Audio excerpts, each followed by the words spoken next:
Welcome. ఇది నిజం కార్యక్రమం చూస్తున్న వారందరికీ నా హృదయపూర్వక వందనం తెలియజేస్తున్నాను. నేను మీ ప్రతాప్ సిసి. మన మధ్యలో సురేంద్ర గారు ఉన్నారు, క్రైస్ట్ చర్చ్ పాస్టర్.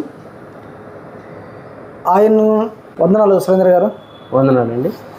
సరే సార్, మరి కొన్ని డౌట్స్ ఉన్నాయి, దాన్ని మీరు క్లారిఫై చేయాలి. మొట్టమొదటిగా ఇప్పుడు ఎక్కువ శాతము ఒక విషయం వైరల్ అయిపోతుంది. తండ్రి కుమార పరిశుద్ధాత్మ ముగ్గురు వేరు వేరని, తండ్రి కుమార పరిశుద్ధ ముగ్గురు ఒకటే అని, తండ్రి కుమార పరిశుద్ధ ముగ్గురు సమానులని, ఇలాగ చాలామంది ఇలాంటి జరుగుతున్నాయి యూట్యూబ్లో. అయితే ఇప్పుడు తండ్రి వేరు, కుమారుడు వేరు, పరిశుద్ధాత్మ వేరు, ముగ్గురు వేరని మనకు అర్థమైంది కదా. అయితే మరి యేసుక్రీస్తు వారు తండ్రితో సమానుడా కాడా చెప్పండి. ఏమండి, తండ్రికి మించిన వాళ్ళు ఎవరు లేరండి. ఓకే. తండ్రి ఉన్న స్థానాన్ని ఎవరు భర్తీ చేయలేరండి. తండ్రి స్థానం తండ్రిదే, కుమారుని స్థానం కుమార్తె. ఇప్పుడు యేసుక్రీస్తుల వారు ఈ భూమి మీదకి వచ్చిన తర్వాత తండ్రి గురించి ఎంత గొప్పగా చెప్పాడంటే అంత గొప్పగా చెప్పాడండి. మనం సువార్తల్లో 4 సువార్తల్లో తీసుకుంటే గిన యేసుక్రీస్తుల వారు తండ్రి గురించి చాలా గొప్పగా చెప్పాడండి. చాలా గొప్పగా ఆయన గురించి కీర్తించాడండి. కానీ ఈరోజున్న ఈ సమాజం, క్రైస్తవ సమాజం ఎలా అయిపోయిందంటే, ఈ డబ్బు కోసం, లేకపోతే వ్యక్తి మీద కక్ష కోసం, లేకపోతే ఒక మనిషి మీద పెత్తనం చెలాయించాలి. అంటే అతనికంటే నేను జ్ఞానిని, అతనికంటే నాకు ఇంకా ఎక్కువ బైబిల్ గురించి తెలుసు అనే ఉద్దేశంతో ఈరోజు మనుషులు ప్రతి వాడు ఒక యూట్యూబ్ ఛానల్ ఓపెన్ చేయడం, 4 గోడల మధ్యలో కూర్చోవడము, అతనికి ఎవడైతే నచ్చకపోతే అతని గురించి మాట్లాడడం. ఈ మాట్లాడేవాడికి ఒక సంఘం ఉండదు, వీని వెనకాల ఒక 4 వ్యక్తులు ఉండరు, ఏముండరండి. ఒక కెమెరా పెట్టుకుంటాడు, ఒక యూట్యూబ్ ఛానల్ పేరు పెట్టుకుంటాడు, ప్రతి వాడిని విమర్శించడమేనండి. ఈరోజు బైబిల్ పండితులు చాలా మంది ఉన్నారండి. ఇప్పుడు బైబిల్ పండితులు పెద్ద పెద్దోళ్ళు ఉన్నారు. నీకు అర్థం కాకపోతే నువ్వు వాళ్ళ దగ్గరికి వెళ్ళి నువ్వు నేర్చుకోవాలి. అయ్యా, ఈ విషయం ఏంది నాకు అర్థం కావడం లేదు, ఇది నేను ఈ విధంగా ఆలోచన చేస్తున్నాను, దీనికి మీరేమైనా చెప్పగలుగుతారా అని బైబిల్ పండితుల దగ్గరికి పోయి ఎవ్వడూ అడగడం లేదండి. అడగకపోగా ఈయన మధ్యలో ఏమైతే ఆలోచనలు కలుగుతాయో, ఈయన మధ్యలో ఏవైతే ఉంటాయో వాటిని మాత్రమే వాడు చెబుతూ నేను చెప్పేదే మహాజ్ఞానం అని భ్రమలో ఉన్నాడండి. ఇప్పుడు యేసుక్రీస్తుల వారు ఒక చక్కని మాట అంటాడండి. 2వ యోహాను రాసిన పత్రిక ఏమండి,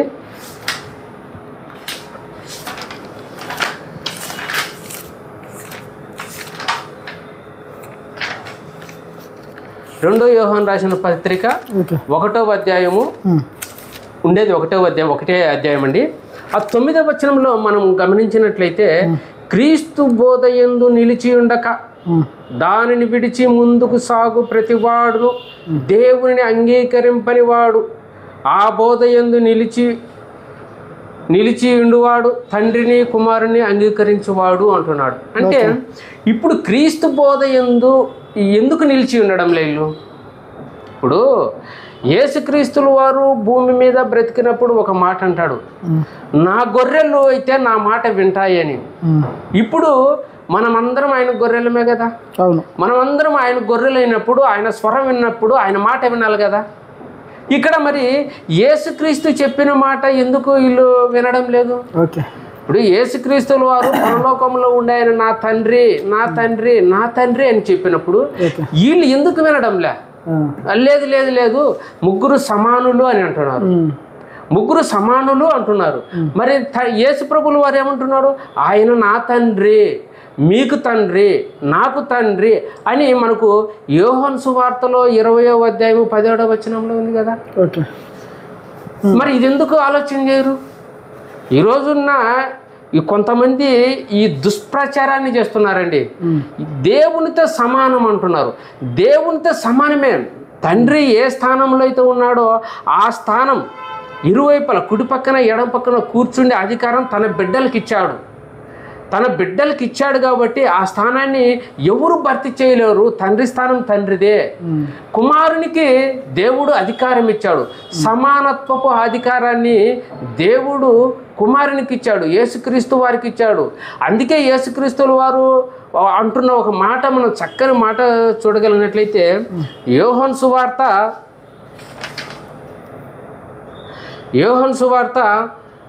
13:3 అంటున్నాడు, తండ్రి తన చేతికి సమస్తమును అప్పగించిన అంటున్నాడు. అంటే ఈ సమస్తాన్ని అంతా తండ్రి తన చేతికి అప్పగించాడు. ఇప్పుడు అధికారం ఇచ్చాడు కదా దేవుడు. ఇప్పుడేమో యేసు ప్రభుల వారు తండ్రి నా చేతికి సమస్తాన్ని అప్పగించినాడయ్యా, ఇది నాది కాదు, తండ్రి నా చేతికి సమస్తాన్ని అప్పగించినాడు అని అంటున్నాడు కదా. అంటే వాళ్ళు ఏమంటున్నారంటే ఇది భూమి మీద యేసుక్రీస్తు వారు తను వ్యక్తునిగా చేసుకొని వచ్చినప్పుడు అవును తండ్రిని కనపరిచాడు. కానీ చనిపోయి తిరిగి లేచిన తర్వాత తండ్రితో సమానుడే. పరలోకంలో యేసుక్రీస్తు వారు ఉన్నప్పుడు తండ్రితో సమానుడుగా ఉన్నాడు అని అంటున్నారు. అది భూమి మీద జరిగిన విషయాలు కనుక ఆయన తండ్రిని కనపరిచాడు అంటున్నారు. ఇప్పుడు ఆ మాట బైబిల్లో ఎక్కడ లేదండి. దీనినే వక్రీకరణ అంటారు. ఈ భాషను ఏమంటారంటే వక్రీకరణ అంటారు. యేసుక్రీస్తుల వారు ఏమన్నారు? చనిపోయి లేచిన తర్వాత మగ్దలేని మరియ వచ్చినప్పుడు యేసు ప్రభుల వారు చక్కని మాట అంటున్నాడండి. ఏమంటున్నాడు? యోహాను సువార్త 20వ అధ్యాయము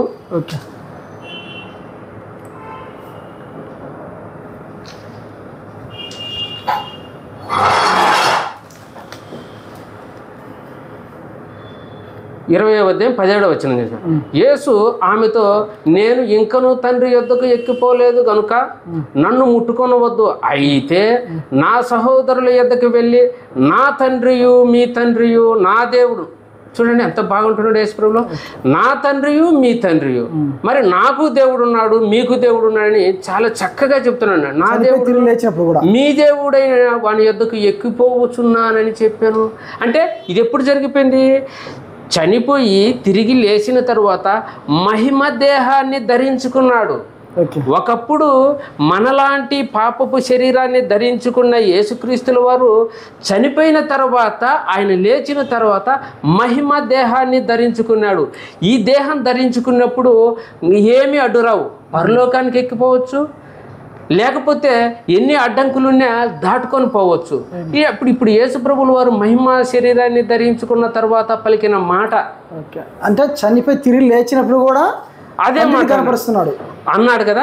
ఇప్పుడు మనకు ఇంకొక వచనం చూపిద్దామండి. చనిపోయి తిరిగి లేచిన తర్వాత నేను తండ్రితో సమానంగా కూర్చున్నాను, కూర్చున్న తర్వాత నేనైనా కూడా తండ్రికి లోబడాల్సిందే అని ఒక మాట, చక్కని మాట చెప్తున్నాడండి. కొరింథీయులకు రాసిన పత్రిక 15వ అధ్యాయము, మొదటి కొరింథీయులకు రాసిన పత్రిక 15వ అధ్యాయంలో ఒక చక్కని మాట అంటున్నాడండి. 28వ వచనం చదువుతాండి. మరియు సమస్తమును ఆయనకు లోపరచబడినప్పుడు దేవుడు సర్వములో సర్వమగు నిమిత్తము కుమారుడు తనకు సమస్తమును లోబరిచిన దేవునికి తానే లోబడును అంటున్నాడు. అంటే సమస్తాన్ని నేను లోబరిచిన దేవునికి యేసుప్రభువులు కూడా లోబడతాను అని అంటున్నాడండి.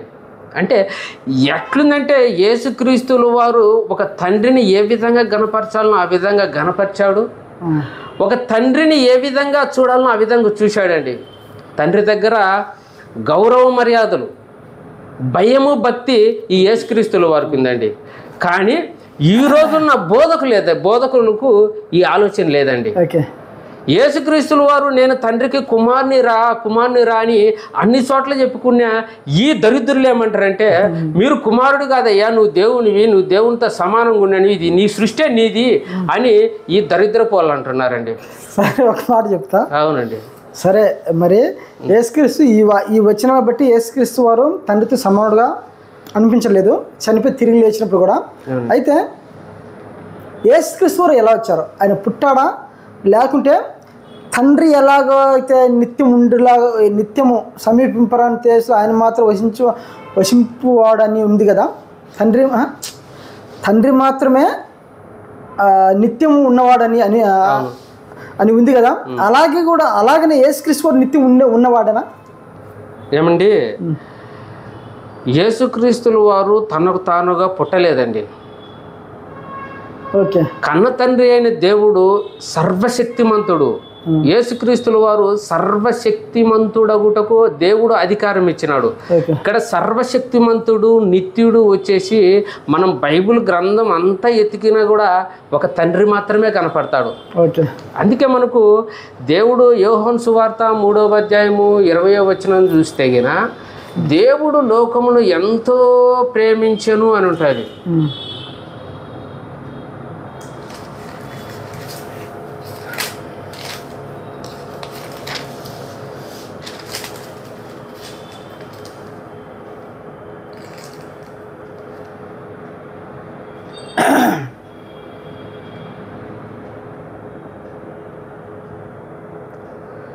ఏమి 16వ వచనం అండి, యోహాను సువార్త 3:16 వచనం చదువుతారండి.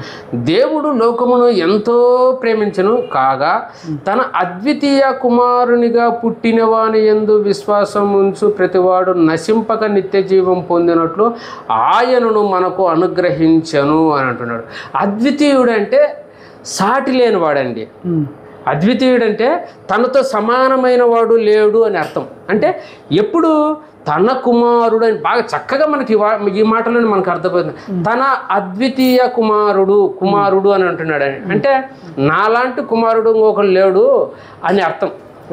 అంటే ఇక్కడ మనకి ఈ మాటను బట్టి ఏమర్థం అవుతుందంటే యేసుక్రీస్తుల వారు తండ్రికి పుట్టాడు అని అర్థం అండి. అంటే దాంట్లో ఇంకొక వచనంలో మొదటి యోహాను సువార్తలో 1వ అధ్యాయము 18వ వచనంలో దాని ఫుట్నోట్లు చూసినట్లయితే అద్వితీయ దేవుడు అని యేసుక్రీస్తు వారికి ఉంది పేరు. దానికి ఏమైనా చెప్పగలరా? అంటే అద్వితీయుడు అంటే సాటి అయిన వాడు, ఇతని వంటి వాడు లేడు అని అర్థం అండి. అంటే ఇతనితో పోల్చుకుంటే ఇంకెవరు లేరు అనే మాట. అద్వితీయ దేవుడు అని ఉంది. అద్వితీయ దేవుడు అనే మాట దేవుని ఉంచిన కుమారుడు కాబట్టి అద్వితీయ దేవుడు అంటున్నాడు. ఇప్పుడు నేను ఒక ఉదాహరణకు ఒక కథ చెప్తానండి. మేముండే ఏరియాలో ఒక 20 సంవత్సరాల క్రితం ఒక ఆయన ఎక్కడి నుంచో వచ్చినాడు, వలస వచ్చినాడు, తన కుటుంబాన్ని కడుపు చేత పట్టుకొని వచ్చినాడండి. వచ్చి రెయ్యనక పగలనక కష్టపడ్డాడు, బాగా సంపాదించాడు. సంపాదించిన తర్వాత ఒక కిరాణా షాప్ పెట్టుకున్నాడండి. ఆ కిరాణా షాప్ ఎలా ఉందంటే ఈ వస్తువు ఏ వస్తువైనా పలానా అంగట్లో దొరుకుతుంది అనే అంతగా పెద్ద షాప్ పెట్టాడండి. పెద్దగా పెట్టుకున్నాడు. తన 2 పిల్లలు ఉన్నారు. ఆ 2 పిల్లలు కూడా ఆయనకు చేదోడు వాదోడుగా ఉన్నారు. అంటే 2 పిల్లలు యవనస్తులైనారు, చేదోడు వాదోడుగా ఉన్నారు. అతను సంపాదించిన డబ్బుకు ఏ అయితే ఆ కిరాణా షాప్ పెట్టుకున్నాడో, ఏ అయితే ఆ కిరాణా షాపుకు సంబంధించిన మెటీరియల్ అంతా సేకరించి తన బిడ్డలకు చెప్తాడు, నాన్న నువ్వు ఈ పని చేయి, నువ్వు ఈ పని చేయని. పిల్లలు కూడా చక్కగా తండ్రి మాటకు లోబడి విధేయులై చక్కగా ఆ కిరాణా షాప్లో పనిచేస్తున్నాడు. తండ్రి ఒక క్యాషియర్గా కూర్చున్నాడు, వచ్చే కస్టమర్లతో బాగా చక్కగా మాట్లాడుతున్నాడు, అందరినీ గమనిస్తున్నప్పుడు ఏం జరిగిందంటే కొన్ని రోజులకి ఈయన విశ్రాంతిలోకి వెళ్ళిపోయినాడు. పిల్లలు ఉన్నారు కదా, వాళ్ళు చూసుకుంటారులే, వాళ్ళు కూడా చక్కగా వ్యాపారాలు చేస్తారని ఆ పిల్లలకు చెప్పి, నాన్న నువ్వు ఉదయం నుంచి ఒకరుండండి, సాయంత్రం నుంచి ఒకరుండండి అని చెప్పి ఆయన విశ్రాంతిలోకి వెళ్ళిపోతాడు. విశ్రాంతిలోకి వెళ్ళిపోయిన తర్వాత పెద్ద కుమారుడు కూర్చుంటాడు. ఉదయం టైంలో కూర్చున్నప్పుడు అక్కడికి వచ్చే జనం అంతా అంటారు, ఈయన లేకపోతే ఈ అంగడే లేదండి, ఎంత చక్కగా నడుపుతాడు, ఈయన లేకపోతే ఆ అంగడే లేదు, ఈయనను చూసే ఈ అంగడి బాగా ఉండాది అని అంటాడు. కానీ అక్కడున్న వాళ్ళకు విషయం తెలియదు. అంటే వీళ్ళ తండ్రి ఒక ఆయన ఉన్నాడు, కష్టపడ్డాడు, డబ్బు సేకరించాడు, దానికి అంగడికి కావాల్సిన మెటీరియల్ అంతా ఆయన సేకరించాడనే విషయము వీళ్ళకి తెలియదు. వీళ్ళు ఏమనుకుంటారు, ఏదైతే ఆ క్యాషియర్ సీట్లో కూర్చొని డబ్బులు వసూలు చేసుకొని లేకపోతే ఆ మెయింటెనెన్స్ చేస్తున్నాడు దాన్ని చూసి ఈయనే గొప్పవాడు అనుకుంటారు. కానీ కష్టపడి ఆయన వేరే ఆయన ఉన్నాడు. దీన్ని బట్టి మనకు ఏమర్థం అవుతుందంటే ఈ విశ్వాన్ని, ఈ మెటీరియల్ అంతా చేసిన ఆయన ఒక ఆయన ఉన్నాడు. అక్కడ కూర్చున్న వ్యక్తి ఆ యజమాని కుమారుడు. అంటే ఎవరిచ్చినారు అక్కడ కూర్చుండే బాధ్యతను అంటే తండ్రి ఇచ్చాడు. అలాగే యేసుక్రీస్తుల వారికి తండ్రే ఇచ్చాడు అధికారము. కానండి మనకు బైబిల్ గ్రంథంలో చదివితేనండి యేసుక్రీస్తు వారు యేసుక్రీస్తు వారికి తండ్రి అధికారం ఇచ్చాడు. ఖచ్చితంగా అండి. మరి యేసుక్రీస్తు పుట్టినాడు అనే ఆధారాలు ఉన్నాయి బైబిల్లో? పుట్టినాడంటే దీన్ని బట్టే మనం అర్థం చేసుకోవాలండి. దేవుడు లోకమును ఎంతో ప్రేమించినాడు అంటాడు. సరే, ఆ విషయం మీద మనం ఆలోచించినట్లయితే కొందరు లేవనెత్తారు కొన్ని పాయింట్లు. అవునండి. సామెతల గ్రంథము 8వ అధ్యాయంలో అవునండి యేసుక్రీస్తు వారి గురించా, అది ఎవరి గురించి ఏమైనా చెప్పగలరా? 100% అది యేసుక్రీస్తు వారి గురించి. చెప్పండి, దాని గురించి వివరించండి. వక్రీకరించి మాట్లాడతారండి. వక్రీకరించి మాట్లాడినప్పుడు ఇప్పుడు ఎవరు మేము చేయలేం. అంటే ఇప్పుడు ఇందాక నేను మొదట్లో చెప్పినట్టు యేసుక్రీస్తుల వారు అంటాడు, నా గొర్రెలు అయితే నా మాట వింటాయి అంటాడు. ఇప్పుడు వీళ్ళు ఏం చేస్తున్నారంటే ఆయన మాట వినడంలే, వీళ్ళకి నచ్చిందే వీళ్ళు చేసుకుంటూ పోతున్నారండి. ఇప్పుడు జ్ఞానము ఘోషించుచున్నది అని అంటున్నాడు. ఈ జ్ఞానం ఎవరు? యేసుక్రీస్తుల వారే కదా. జ్ఞానం అంటే యేసుక్రీస్తుల వారు. చెప్పండి. ఈ జ్ఞానము ఘోషించుచున్నది, వివేచన తన స్వరమును వినిపించుచున్నదని ఈడ మొదలయ్యి మనకు 22వ వచనంలో ఇది ఎంతోమంది పరిశీలించినరు, ఎన్నో విధాలుగా చెప్పినారు. కానీ మనం వక్రీకరించాల్సిన అవసరం లేదు. బైబిల్లో ఏముందో అది మాత్రమే మనం తీసుకోవాలి, దాన్ని మాత్రమే మనం వెంబడించాలి. కానీ నువ్వు ఏదేదో ఊహించుకొని నాకు ఊహల్లోకి వచ్చింది ఇదే నిజం అనుకుంటే అది చాలా భ్రమపడినలు అవుతారండి. 22వ వచనంలో చూస్తే పూర్వకాలమందు తన సృష్టి ఆరంభమున తన కార్యములలో ప్రథమమైన దానిగా యెహోవా నన్ను కలుగజేసను అంటాడు. కలుగజేసినాడంటే ఇప్పుడు కలుగు చేసినాడు అనే మాట ఈడు హెబ్రీలోకో గ్రీకులోకి పోయి దానిని తీసుకొని ఇక్కడ కలపడము ఇదంతా అనవసరం కదా. యెహోవా కలుగు చేసినాడంటే యెహోవా ద్వారానే. యేసుక్రీస్తు అని ఉందా రుజువు? యేసుక్రీస్తు మనం అనుకోవాలనా? ఖచ్చితంగా అండి, ఇది ఖచ్చితంగా యేసుక్రీస్తు వారి గురించి అనుకోవాలి. ఇక్కడ ప్రతి దాంట్లో నేనున్నాను అని అంటున్నాడంటే ఇప్పుడు తండ్రి అయిన దేవుడి దగ్గర ఎవరున్నారు? ఇప్పుడు చెప్పే ఈ బోధకులు ఏమన్నాడు కూర్చొని ఉన్నారా?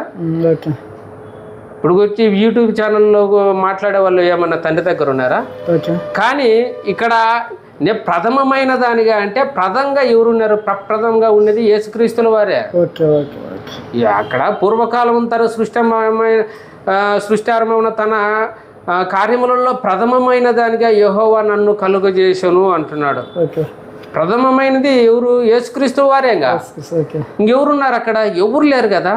ఇప్పుడు యేసుక్రీస్తు గురించే ఇక్కడ జరిగే సందర్భం అంతా అనాది కాలం మొదలుకొని మొదటి నుండి భూమి ఉత్పత్తి అయిన కాలము పూర్వము నేను నియమింపబడి తిని, ప్రవాహ జలం లేనప్పుడు నీళ్ళతో నిండి ఊటలు లేనప్పుడు నేను పుట్టి తిని, పర్వతంలో స్థాపింపక మునుపు, కొండలు పుట్టక మునుపు, భూమిని దాని మైదానములు ఆయన చేయక మునుపు, నేను నేల మట్టి రవ్వంతయు సృష్టించక మునుపు నేను పుట్టి తిని అని దేవుడి గురించి చెప్పుకుంటా వస్తున్నానండి. తన గురించి యేసుక్రీస్తుల వారు.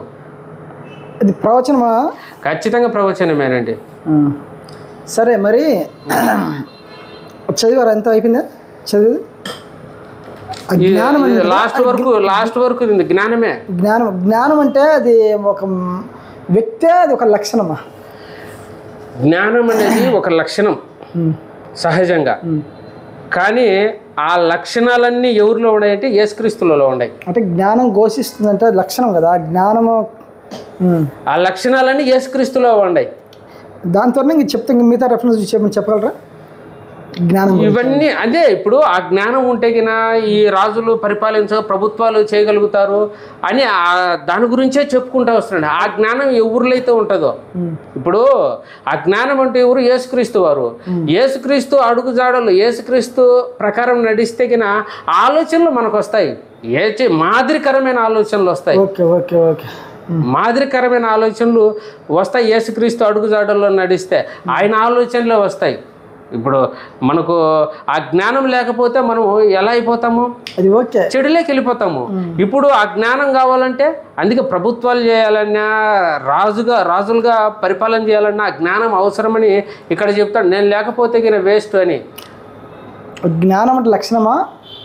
ఇప్పుడు పుట్టి ఉన్నాను ఉంది కదా, జ్ఞానం అని చెప్తూ పుట్టి ఉన్నాను, రవ్వంత కలుగు ముందే నేను పుట్టి ఉన్నాను, అది యేసుక్రీస్తు వారే. అంటే యేసుక్రీస్తుకు మరో పేరు జ్ఞానం అనే? ఖచ్చితంగా ఓకే, జ్ఞానమే. జ్ఞానం సత్యమే. జ్ఞానము సత్యము అదొక్క రెఫరెన్స్ ఏనా లేదంటే మిగతా ఏమైనా రెఫరెన్స్ ద్వారా ఏమైనా ఇంకొక చోటు ఉంది కదా, కొరింథీయులకు రాసిన పత్రిక 1వ అధ్యాయము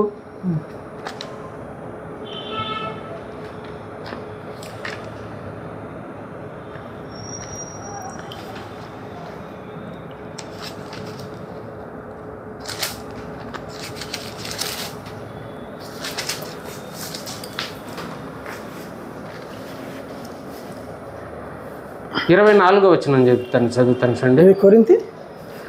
మొదటి కొరింథీయులకు రాసిన పత్రిక 1వ అధ్యాయము 22 కాంచి చదువుతా వినండి. యూదులు సూచక్రియలు చేయమని అడుగుతున్నారు, గ్రీసు దేశస్థులు జ్ఞానము వెతుకుతున్నారు. అయితే మేము సిలువ వేయబడిన క్రీస్తును ప్రకటించుతున్నాము. ఆయన యూదులకు ఆటంకముగాను అన్ని జనులకు వెర్రితనముగాను ఉన్నాడు. కానీ యూదులకేమి గ్రీసు దేశస్థులకేమి పిలువబడిన వారికే క్రీస్తు దేవుని శక్తియును దేవుని జ్ఞానమునై ఉన్నాడు. ఏమండి, దేవుని శక్తి దేవుని జ్ఞానం ఎవరు? యేసుక్రీస్తుల వారే. ఓకే, అంటే యేసుక్రీస్తు వారు జ్ఞానం విన్నారు. ఈ సామెతల గ్రంథంలో ఆయన గురించే వ్రాయబడింది. ఆయన గురించే. వీక్షకులారా, నేను మళ్ళీ రిపీట్ అయ్యి దాని గురించి నేను అడగాలనుకుంటున్నాను, మిమ్మల్ని అడగాలనుకుంటున్నాను వీక్షకులను. ఇప్పుడు సామెతల గ్రంథము 8వ అధ్యాయం 23వ వచనం నేను చదువుతాను. అనాది కాలం మొదలుకొని మొదటి నుండి భూమి ఉత్పత్తి అయిన కాలమునకు పూర్వము నేను నియమింపబడితిని. ఎవరో మీరు చెప్పాలి, ఎవరో మీరు చెప్పాలి.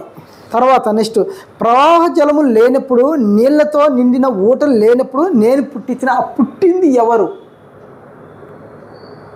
తర్వాత నెక్స్ట్, పర్వతములు స్థాపింపబడక మునుపు, కొండలు పుట్టక మునుపు, భూమిని దాని మైదానములను ఆయన చేయక మునుపు, నేను మట్టిని రవ్వంతి సృష్టింపక మునుపు నేను పుట్టి తిని. ఆ పుట్టిన వ్యక్తి కొందరు వచ్చేసి పుట్టి జ్ఞానం అనగా లక్ష్యం అంటున్నారు, కొందరు వచ్చేసి యేసుక్రీస్తు గురించి కాదంటున్నారు, కొందరు వచ్చేసి యేసుక్రీస్తు గురించి అంటున్నారు. మరి పుట్టినది ఎవరు? ఇవన్నీ సృష్టి అంతా పుట్టకముందు సమీపింపరాని తేజస్సులో ఆయన మాత్రం ఉన్నప్పుడు, అప్పుడు మొదటిగా పుట్టినది ఎవరు? అది నాకు ఎవరైనా సరే ఈ వీడియో చూస్తున్న వాళ్ళందరూ నాకు ఈ విషయం మీద నాకు మాట్లాడాలని నేను కోరుకుంటున్నాను. ఈ సార్ గారు ఏమన్నారంటే అది జ్ఞానము, ఆ జ్ఞానం ఎవరు? జ్ఞానం అనగా యేసుక్రీస్తు వారు అని కొరింథీ పత్రికలో దాన్ని కోట్ చేశాడు. కనుక దీన్ని మనం ఆలోచన చేద్దాం. మీతో చెప్పండి సార్. నెక్స్ట్, ఇప్పుడు నేను అనే కాడ ఇక్కడ మనం 22 కానించి మొదలు పెడితే కన్నా 36వ వచనం వరకు ఏదైతే నన్ను అనుందో ఇవన్నీ వచ్చేసి జ్ఞానము అని చదవండి. బాగా చక్కగా అర్థమైపోతుంది. లాస్ట్ 34 అనే కాడ జ్ఞానం అని పేరు పెట్టుకోండి. ఇప్పుడు నేను అనేది ఇప్పుడు ఫస్ట్ మనకు జ్ఞానం ఘోషించుతున్నది మనకు 8 స్టార్టింగ్లో మొదలైతే 22 కానించి ఏమంటాడో, పూర్వకాలం ముందు తన సృష్టి ఆరంభంలో తన కార్యములలో ప్రథమమైన దానిగా యెహోవా నన్ను కలుగు చేసినాడు. అంటే ప్రప్రథమంగా యేసుక్రీస్తు వారే తండ్రి దగ్గర ఉన్నది. ఆ తండ్రి దగ్గర ఉన్నది ఎవరు? దేవుని జ్ఞానము. ఆ జ్ఞానం ఎవరు? యేసుక్రీస్తుల వారే. యేసుక్రీస్తుల వారు ఉన్నారు. అందుకే మనకు 34లో వచ్చిన అనుదినము నా గడప యొద్ద కనిపెట్టుకొని అనుదినము నా గడప యొద్ద అంటే అనుదినము మీరు జ్ఞానం అనే దగ్గర కనిపెట్టుకొని, అంటే ప్రతి దానికి నా అనే కాడ జ్ఞానం అని మనం చేర్చుకుంటే చక్కగా అర్థమైపోతుంది అండి. ఇది ఒక వ్యక్తి గురించి, ఆ వ్యక్తిలో ఉన్న లక్షణాలు అన్నీ ఆయనకు సంబంధించినట్టు. సరే సార్, ఇంకొక రెఫరెన్స్ ఉంది, దాన్ని మీరు చెప్పగలరా? హెబ్రీ పత్రిక, దాని గురించి ఒకటేమైనా యూట్యూబ్లో 1వ అధ్యాయము 6వ వచనం నుంచి 11వ వచనం వరకు. హెబ్రీ పత్రిక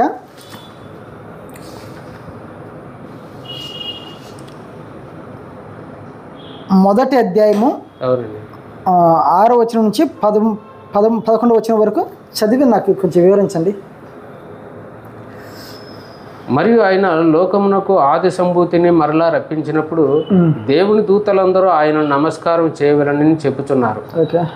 తన దూతలను వాయువులుగాను తన సేవకులను అగ్ని జ్వాలలుగాను చేసుకునేవాడు అని తన దూతల గురించి చెప్పుచున్నాడు. కానీ తన కుమారుని గురించి అయితే, దేవా నీ సింహాసనము నిరంతరము నిలుచున్నది, నీ రాజదండము న్యాయార్థమైనది, నీవు నీతిని ప్రేమించితివి, దుర్నీతిని ద్వేషించితివి. అందుచేత దేవుడు నీ తోడి వాడి కంటే నిన్ను హెచ్చించినట్లుగా ఆనంద తైలంతో అభిషేకించను. మరియు ప్రభువా, నీవు ఆదియందు భూమికి పునాదులు వేసితివి, ఆకాశములు కూడా నీ చేతి పనులే. చెప్పండి దాని గురించి. అవి నశించును గాని నీవు నిలిచియుందు, అవన్నీ వస్త్రం వల్లే పాతికి. అండి, ఇక్కడ మీకు వచ్చిన డౌట్ ఏంటంటే, డౌట్ చెప్పండి రా. చెప్పండి. డౌట్ ఏంటంటే, తండ్రి అయిన దేవుడు యేసుక్రీస్తు వారిని 8వ వచనం చూసినట్లయితే, హెబ్రీ పత్రిక 1:8 వచనంలో ఏముందంటే, అగ్నిజ్వాలను చేసుకున్నవాడు అని తన దూతలను గూర్చి చెప్పుచున్నాడు, కానీ తన కుమారుని గూర్చి అయితే. అవునండి. అప్పుడు ఎవరు మాట్లాడుతున్నారు? దేవుడు మాట్లాడుతున్నాడు. యేసుక్రీస్తు వారిని దేవుడు మాట్లాడుతున్నాడు. ఓకే, యేసుక్రీస్తు వారిని ఏమంటున్నాడంటే, దేవా నీ సింహాసనము నిరంతరం నిలుచున్నది. అంటే తండ్రి అయిన దేవుడు యేసుక్రీస్తు వారిని దేవా అంటున్నాడు. దానికి మీరు చెప్పండి.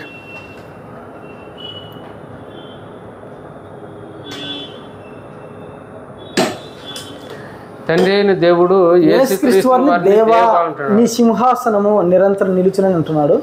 దాన్ని చెప్పండి. ఇప్పుడు నేను ముందు చెప్పిన మాటల్లో మీరు ఆలోచన చేయాలండి.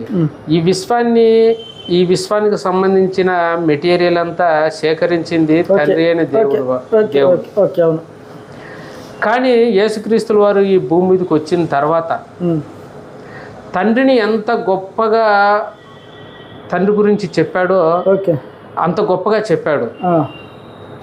అంటే తండ్రి అనుకున్న విధంగా ఏ విధంగా అయితే యేసుక్రీస్తుల వారు బ్రతికాడో ఆ విధంగానే బ్రతికాడు యేసుక్రీస్తుల వారు. కానీ తనతో దేవుడు సమానంగా ఉండే హక్కును యేసుక్రీస్తుల వారికి ఇచ్చాడు. అంటే తండ్రి ఎంతగా ప్రేమిస్తున్నాడంటే యేసుక్రీస్తుల వారిని అంత గొప్పగా ప్రేమిస్తున్నాడండి యేసుక్రీస్తు. అందుకని దేవా అంటున్నాడా? ఎగ్జాక్ట్లీ ఒక మాట చెప్తున్నాడు. లోకమును ఎంతో ప్రేమించినాడు దేవుడు. బాగా అర్థమైంది కదా. లోకం అంటే ఎవరు? మనకు ఒక కవి చెప్పినాడు, లోకం అంటే మట్టి కాదు, లోకం అంటే మనుషులు అని ఒక కవి చెప్పినాడు. ఇప్పుడు లోకం అంటే మనుషులు. మనుషులను ఎంతగానో ప్రేమించినాడని మనకు బైబిల్లో ఉంది. కానీ మొదటిగా పుట్టిన వానిని ఇంకా ఎంత ప్రేమించిండాలి?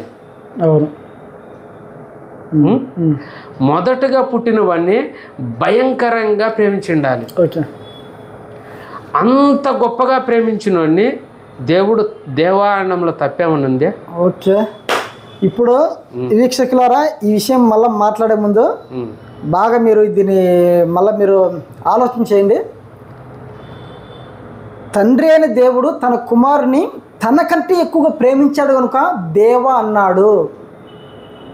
ఆ దాంట్లో దేవన్నంత మాత్రం తండ్రి కన్నా ఎక్కువ కాదు అనేది, అంతే కదా? అంతే. దేవన్నంత మాత్రం తండ్రి కంటే ఎక్కువ కాదు. ఇప్పుడు మన కుమారుడు ఉన్నాడు, మన కుమారుడు నాన్న అంటాం, నాన్న అంటే మనకన్నా ఎక్కువ కాదు కదా. అలాగనే ఈ తండ్రి అయిన దేవుడు కూడా యేసుక్రీస్తు వారిని దేవా అన్నాడని, అదే కదా చెప్పడం. అవును. నెక్స్ట్ అదే వచనంలో మీరు 10వ వచనం చూడండి సార్. 10వ వచనం. మరియు ప్రభువా, నీవు ఆదియందు భూమికి పునాదులు వేసితివి. ఇది ఎవరు మాట్లాడింది? దేవుడే. ఎవరిని? కుమారుని గురించి. ప్రభువా, నీవు ఆదియందు భూమికి పునాదులు వేసితివి.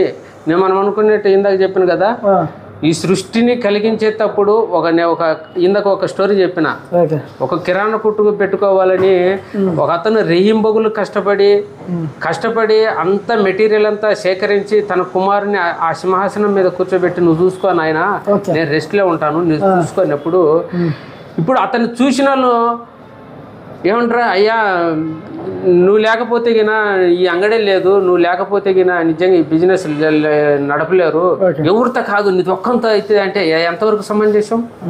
వెనకల్లా దాని ఆ కిరాణా షాపు పెట్టించిన ఆయన ఒక ఆయన ఉన్నాడు. దానికి సంబంధించిన మెటీరియల్ అంతా, కిరాణా షాపులకు కావాల్సిన మెటీరియల్ అంతా సేకరించే ఆయన ఒక ఆయన ఉన్నాడు. అసలు ఆయన ఉన్నాడు. నువ్వు సింహాసనం మీద కూర్చుని చూసి నువ్వు ఇదే ఆయింది అని అనుకొని, లేకపోతే ఈయనే సంపాదించిండని నువ్వు భ్రమలో ఉండగాకు. సేకరించిన ఆయన ఒక ఆయన ఉన్నాడు. ఇప్పుడు గమనించిన వాళ్ళు, ఇప్పుడు ఆ సింహాసనం మీద కూర్చుని అరే వీళ్ళ ఆయన పెట్టించినాడు, వాళ్ళ ఆయన ఏ విధంగా అయితే ఈ కిరాణా కొట్టును చక్కగా నడిపించాడో ఈయన కూడా అదే మాదిరి నడిపిస్తున్నాడు. అయ్యా నిజంగా మీ కుమారుడు నీకు చాలా చక్కనుడయ్యా, మేము అప్పడిగినా ఇవ్వడం లేదు, నిజంగా నీ మాదిరే చాలా చక్కగా కస్టమర్లను ఆకట్టుకుంటున్నాడు, బాగా చక్కగా ఉన్నాడు, నిజంగా మీ కుమారుడు చాలా మంచోడయ్యా, చాలా గొప్పవాడు అన్నప్పుడు ఆ కుమారుని గురించి తండ్రి ఏమంటాడు? గర్వపడతాడా? గర్వపడతాడు. ఈ గర్వపడే నాన్న నువ్వు ఈ విధంగానే కంటిన్యూ చేయరా, నువ్వు ఆ కొట్టు నువ్వు నిజంగా జనాలు నా కాడికి వచ్చి నీ గురించి చెప్తాంటే నాకు చాలా ఆనందంగా ఉందిరా నాన్న అని అంటాడు. నాన్న అంత మాత్రాన ఆ తండ్రి స్థానాన్ని ఈయన భర్తీ చేయగలుగుతాడా?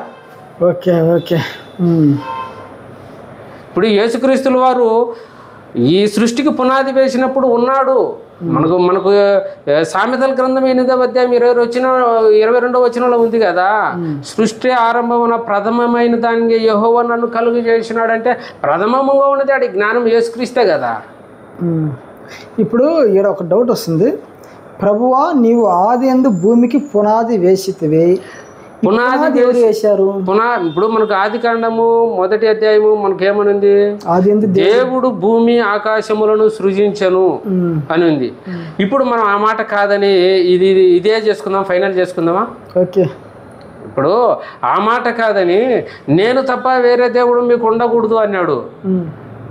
మరి ఆ మాట కాదని ఇదే మనం ఫైనల్ చేసుకుందామా? ఇప్పుడు యేసుక్రీస్తు ఎక్కడనే కానీ తండ్రి గురించి తక్కువ చేసి మాట్లాడలే కదా. నేను తండ్రి కంటే ఎక్కువ, నేను ఆ స్థానం లేకపోతే తండ్రిని పక్కకు తోసేసి ఆ స్థానాన్ని నేను ఆక్రమించుకుంటానని ఏమని అన్నాడా? ఏమనిలే, నేను కూడా పైకి వెళ్ళిపోతానే తండ్రికి ఈ విశ్వాన్ని ఎప్పుడైతే నేను 2వ రాకడలో వస్తాను, వచ్చిన తర్వాత దీన్ని అంతం చేసిన తర్వాత భూమి ఆకాశాన్ని నేను అంతం చేసిన తర్వాత విశ్వాసులు నేను తీసుకెళ్ళిన తర్వాత అప్పచెప్పి నేను లోబడి ఉంటానని యేసుక్రీస్తులు వారంటే వీళ్ళకి ఎందుకు ఆ మాటలు కానరావడం లేదు? సరే ఇంతవరకు ఓకే. సరే నేనేమంటున్నానంటే యేసుక్రీస్తు వారు భూమి మీద ఉన్నప్పుడు ఆయన ఒక మనిషిగా ఉన్నాడు, అవును, ఒక ప్రవక్తగా ఉన్నాడు, అవును, ఒక దేవునిగా ఉన్నాడు, అవును అవును, ఇలాగ చాలా రకాలుగా ఉన్నాడు కదా. మరి యేసుక్రీస్తు వారు భూమి మీద ఉన్నాడు కనుకనే భూమి మీద మాత్రం ఆయన తండ్రితో సమానుడు కాదు. భూమి మీద ఉన్నాడు కనుక ఆయన పుట్టినవాడు. భూమి మీద ఉన్నాడు కనుకనే ఆయన తాను రిక్తునుగా చేసుకున్నాడు. కానీ భూమి మీదకి రాకముందు తండ్రితో సమానుడుగా ఉన్నాడు. భూమి మీద రాకముందు తండ్రి ఎలాగైతే అమరత్వం గలవాడై ఉన్నాడో యేసుక్రీస్తు వారు కూడా అలాగే అమరత్వం గలవాడై ఉన్నాడు. మరి మీరు పుట్టినవారు అంటున్నారు, సరే భూమి మీదకి వచ్చినప్పుడు కదా ఆయన ఇలా తండ్రిని కనపరిచాడు. చనిపోయి తిరిగి లేచిన తర్వాత పరలోకానికి వెళ్ళిన తర్వాత మళ్ళీ తండ్రితో సమానుడుగా ఉన్నాడు కదా. దీన్ని చెప్పండి ఏమండి. ఇప్పుడు చనిపోయిన తర్వాత ఉదాహరణగా చెప్తాను. ఇప్పుడు మనకు ముఖ్యమంత్రి చంద్రబాబు ఉన్నాడు, ఓకే, వాళ్ళ కుమారుడు ఉన్నాడు. ఓకే, కుమారుడు ఇంట్లో పోయినప్పుడు తండ్రితో సమానంగా కూర్చుంటాడా? ఓకే, అవును, కూర్చుంటాడా? అవును. నాన్న ఆడున్నా ఈడున్నా నాన్న మంచంలో పండుకుంటాడు, నాన్న కంచంలో తింటాడు, అన్నీ చేస్తాడు ఇంట్లో పోయిన తర్వాత. అదే ఆఫీస్లోకి వచ్చిన తర్వాత ఎలా ప్రవర్తిస్తాడు? ఇప్పుడు మంత్రివర్గంలో ఆయన ఒక మంత్రి. ఇప్పుడు మంత్రి ఆ సింహాసనం మీద సీఎం సీట్లో కూర్చుని చంద్రబాబు.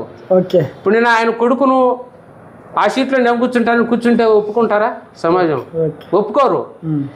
అలాగే ఈ లోకేష్ అనే వ్యక్తి ఇంట్లో ఉన్నప్పుడు ఆయనకు కుమారుడిగా, బయటకు వచ్చిన తర్వాత ఈ ప్రజలకు ఒక మంత్రిగా సేవలు చేయాలి. ఇప్పుడు ఆయన మంత్రిగా ఉన్నాడు. ఇప్పుడు మంత్రి పదవిలో ఉన్న లోకేష్ ఇక్కడ మన ఈ పల్లె ప్రాంతానికి వచ్చిన తర్వాత ఆయన స్వచ్ఛాంధ్రని పొరకబెట్టుకొని కసువు దోచాడు. కసు దోసిన తర్వాత అబ్బాయి ఈడేంది కసు దోసుకునేవాడే, ఈడేంది మున్సిపాలిటీలో పనిచేసేవాడు అని అంటామా? ఆయన కసు దోసిన మంత్రే, ఆయన స్కూటర్లో పోయినా మంత్రే, ఆయన కాలువలు తీసినా మంత్రే, ఏమి ఆయన ప్రజల్లో ఒక మీటింగ్లో పాల్గొన్నా మంత్రే, ఆయన పోయి తిరిగి ఆ సీఎం ఛాంబర్ లేకపోయినా ఆయన మంత్రే. ఇప్పుడు యేసుక్రీస్తుల వారు తండ్రి దగ్గర ఉన్న ఆయన తక్కువ వాడేం కాదు, భూమి మీదకి వచ్చినా తక్కువ వాడేం కాదు, ఆయన క్యారెక్టర్కి ఏం లేదు. ఆయన అక్కడున్నా ఇక్కడున్నా ఆయన క్యారెక్టర్ స్థిరం. ఆయన క్యారెక్టర్ స్థిరం. తండ్రి దగ్గర ఉన్నప్పుడు సీఎం దగ్గర ఎట్ట లోకేష్ అయితే తండ్రి దగ్గర ఇంట్లో ఉన్నప్పుడు తండ్రితో సమానంగా ఉంటాడు.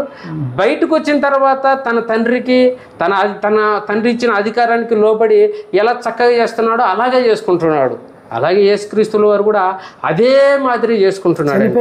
చనిపోయి పరలోకానికి వెళ్ళినప్పుడు కూడా ఆ పరిస్థితి, అదే పరిస్థితి. తండ్రి సమానుడు కాదు, కుమారుడే, తండ్రి స్థానాన్ని ఎవ్వరూ భర్తీ చేయలేరు.